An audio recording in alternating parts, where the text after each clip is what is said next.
Hi viewers, welcome to our channel. ప్రస్తుతం మనతో పాటు దాము భారతి గారు సీనియర్ జర్నలిస్ట్ ఉన్నారు. వారితో ఒకసారి మాట్లాడదాం. సార్ నమస్కారం. నమస్తే sir, heroine Samantha CM Revanth Reddy గారికి వ్యతిరేకంగా పోస్ట్ పెట్టింది అని అంటున్నారు సార్. అంటే మామూలుగా తెలంగాణలో ఒక ఇష్యూ జరుగుతుంది. హెచ్సియు భూముల్ని పరిరక్షించాలని చెప్పేసి విద్యార్థులందరూ కూడా ఆందోళన వ్యక్తం చేస్తున్నారు. అయితే దీనికి పెద్ద ఎత్తున మద్దతు లభిస్తూ వస్తుంది. దీని నేపథ్యంలోనే సినిమా వాళ్ళు కూడా స్పందిస్తూ వాళ్ళ సోషల్ మీడియా ద్వారా వాళ్ళ అభిప్రాయాలను వ్యక్తం చేస్తున్నారు. ఆ నేపథ్యంలో హీరోయిన్ సమంత కూడా దీన్ని కాపాడండి అంటూ, అంటే ప్రకృతిని కాపాడంటూ పోస్ట్ పెట్టింది. అంటే టైం చూసి రేవంత్ రెడ్డి గారిని దెబ్బ కొట్టింది హీరోయిన్ సమంత అంటూ కొంతమంది వ్యాఖ్యలు చేస్తున్నారు. మరి ఏ విధంగా చూడొచ్చు అంటారు సార్ దీన్ని? అంటే రేవంత్ రెడ్డి ప్రభుత్వం అనేక వివాదాల్లో ఇరుక్కుంటోంది ఈ 15 నెలల కాలంలో. అయితే ఇప్పుడు ఈ వివాదం మాత్రం కొత్త కోణాన్ని తీసుకుంటుంది. అనేక వర్గాల నుంచి రేవంత్ రెడ్డికి వ్యతిరేకత అయితే వస్తుంది. ఎందుకంటే విద్యార్థుల్ని లాఠీచార్జి కొట్టి, ముఖ్యంగా మహిళా విద్యార్థుల్ని చాలా దారుణంగా వాళ్ళని కొట్టడం, ఇది చేయడం ఒకటి. రెండోది, అడవిని నేను ఎవరి మాట వినను, ఇది నాది, ఈ 400 ఎకరాలు గవర్నమెంట్ది, యూనివర్సిటీది కాదు, యూనివర్సిటీకి రిజిస్ట్రేషన్ చేయలేదు, ఇది నాది కాబట్టి నేను అభివృద్ధి నా ఇష్టం వచ్చినట్టు చేస్తాను అన్న పద్ధతిలో నేను ఎవరి మాట విన్నో, నాకు ఎదురు వస్తే తొక్కుకుంటా పోతాను, తోలు తీస్తాను, చెమటలు తీసేస్తాను, ఇవి భాష రేవంత్ రెడ్డి ఎక్కువ చేస్తున్నాడు ఈ మధ్యకాలంలో. మేబీ ఆయనకి ఫ్రస్ట్రేషన్ పెరిగి ఉండొచ్చు. ఆయన అనుకున్న విధంగా హైడ్రా విషయం చాలా వ్యతిరేకత వచ్చింది, అల్లు అర్జున్ విషయంలో వ్యతిరేకత వచ్చింది, ఇప్పుడు ఈ ప్రాజెక్టుల విషయంలో వ్యతిరేకత వస్తుంది. వీటిలో నుంచి ఆయనకి ఫ్రస్ట్రేషన్ పెరగచ్చు. ఒక పక్క ఆయనకి కంప్లీట్గా అడ్మినిస్ట్రేషన్లో ఫ్రీడమ్ లేదు. ఇక్కడ ఇన్ఛార్జిని మార్చారు, మీనాక్షి తీసుకొచ్చారు. దాని తర్వాత ఇప్పటికి కూడా మినిస్టర్స్ని 15 నెలలు అయిపోయినా ఎక్స్టెండ్ చేసే పరిస్థితి లేదు. సో వీటన్నిటి నేపథ్యంలో ఆయనకి ఫ్రస్ట్రేషన్ అనేది పెరుగుతా రావచ్చు. ఒక పక్క పథకాలని అనుకున్నంతగా అమలు చేయలేని పరిస్థితి, ఎందుకంటే ఖజానాలో డబ్బులు లేవు.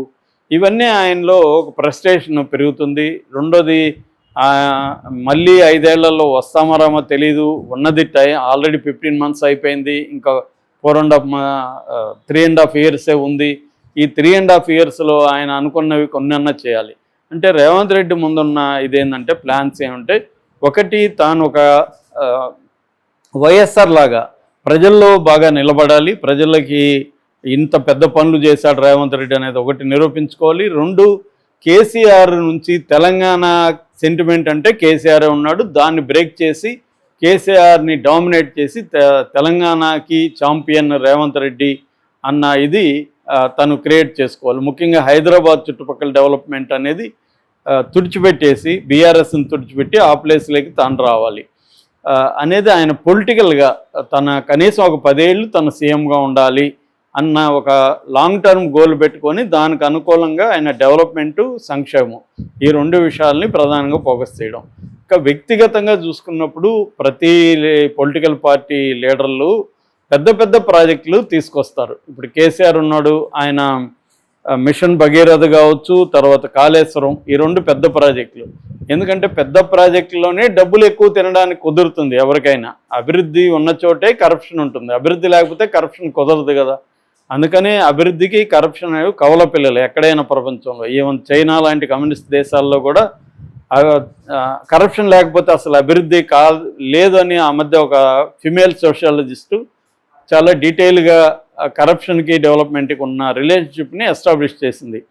అలాగా వీళ్ళందరూ, ఇప్పుడు వైఎస్ఆర్ ఉన్నాడు, జలయజ్ఞం పెద్ద ప్రాజెక్ట్, అది దాంట్లో బాగా డబ్బులు తినచ్చు, అది చేశాడు. కేసీఆర్ అది చేశాడు. ఇప్పుడు రేవంత్ రెడ్డి కూడా ఫ్యూచర్ సిటీ, ఫార్మా సిటీ, ఇవన్నీ తలపెట్టాడు. అట్లాగే మూసి అదొక 1,50,000 కోట్లు మూసి క్లీనింగు, ఇవన్నీ. అంటే పెద్ద ప్రాజెక్టులు చేయడం ద్వారా పొలిటికల్ పార్టీగా కాంగ్రెస్ పార్టీ ఎక్కువ డబ్బులు తీసుకోవచ్చు, వ్యక్తిగతంగా తన ఫ్యామిలీ కూడా ఎక్కువ డబ్బులు తీసుకోవచ్చు అన్న ఇది ప్రతి ఒక్కరికి, ప్రతి పొలిటీషియన్. రేవంత్ రెడ్డి ఏమి ఎగ్జామ్ట్ కాదు, అందరూ కూడా ఇదే ఉంటుంది. ఎక్కడ చూసినా మనం కొన్ని మెగా ప్రాజెక్టులు అనౌన్స్ చేస్తున్నారంటేనే ఇవన్నీ ఉంటాయి. అయితే వీటి వల్ల ప్రజలకు ఉపయోగం లేదా? ఖచ్చితంగా ఉంటుంది. ఇప్పుడు మన వైఎస్ఆర్ తీసుకొచ్చిన ఫీజు రీయింబర్స్మెంట్ కాదు, ఆరోగ్యశ్రీ అనేది ఎవరి కోసం తెచ్చాడు? ప్రైవేట్ కాలేజీలకి, ప్రైవేట్ హాస్పిటల్ కోసం ఆయన తీసుకొచ్చాడు. కానీ దాని సైడ్ ఎఫెక్ట్లుగా ప్రజలకు కూడా మేలు జరిగింది. అట్లాగే ఇప్పుడు రేవంత్ రెడ్డి చేసే పనుల వల్ల ప్రజలకు మేలు జరగదా అంటే ఖచ్చితంగా జరుగుతుంది, నో డౌట్. కానీ ఆయన మేజర్ ఉద్దేశం వాళ్ళది ప్రజలకు మేలు మేలు చేయడం అనేది ఉండదని నేను చెప్పట్లో ఉంటుంది. ప్రజల్లో కూడా మనం సుస్థిరమైన స్థానం ఏర్పాటు చేసుకోవాలనేది కూడా వాళ్ళకు ఉంటుంది. దాంతోపాటు పెద్ద ప్రాజెక్టులు అయితే కమిషన్లు ఎక్కువ తీసుకోవచ్చు, డబ్బులు ఎక్కువ తాము తినచ్చు. సో ఈ యాంగిల్లో రేవంత్ రెడ్డి చేసుకెళ్తున్నాడు. దానికి ఆయనకి ఇబ్బంది కలిగిస్తున్నారు చాలామంది. ఈ మధ్యకాలంలో బీఆర్ఎస్ సోషల్ మీడియా కూడా చాలా స్ట్రాంగ్ అయింది. దాంతోపాటు మిగతా జనరల్ పబ్లిక్లో కూడా అవేర్నెస్ వచ్చింది. రేవంత్ రెడ్డి ప్రభుత్వం పట్ల విమర్శలు అనేవి పెరిగాయి. దీంతో రేవంత్ రెడ్డికి ఫ్రస్ట్రేషన్ పెరిగిపోయింది.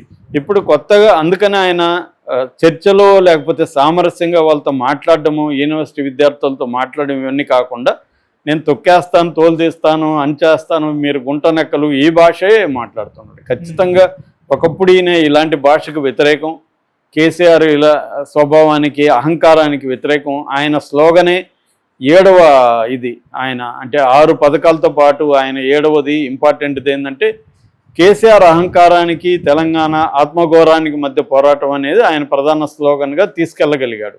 అది పనిచేసింది జనంలో. ఇప్పుడు అదే మళ్ళీ ఆయన కూడా అదే చేస్తున్నాడు. నేను చాలాసార్లు చెప్తుంటాను, చరిత్ర నుంచి ఎవరు ఏమి నేర్చుకోరని ఫ్రాయిడ్ అన్నాడు. Karl Marx history repeats itself sometimes as farce sometimes as tragedy అన్నాడు. అలాగే మనం చూస్తే చరిత్ర నుంచి ఎవడు ఏమి నేర్చుకోడు, మళ్ళీ అదే పనులు చేస్తుంటారు వీళ్ళు కూడా. రేవంత్ రెడ్డి కూడా అదే పని చేస్తున్నాడు. ఈ నేపథ్యంలో రేవంత్ రెడ్డి మీద తీవ్ర విమర్శలు అన్ని వైపుల నుంచి వస్తున్నాయి. సినిమా వాళ్ళ నుంచి మాత్రం పెద్దగా రావట్లేదు. ఎందుకంటే ఆల్రెడీ సినిమా వాళ్ళు భయంలో ఉన్నారు. రేవంత్ రెడ్డితో ఒకసారి పెట్టుకొని ఏమైందో అల్లు అర్జున్ విషయంలో చూశాడు. ఒక బలమైన షాక్ ఇవ్వగలిగాడు సినిమా ఇండస్ట్రీకి రేవంత్ రెడ్డి.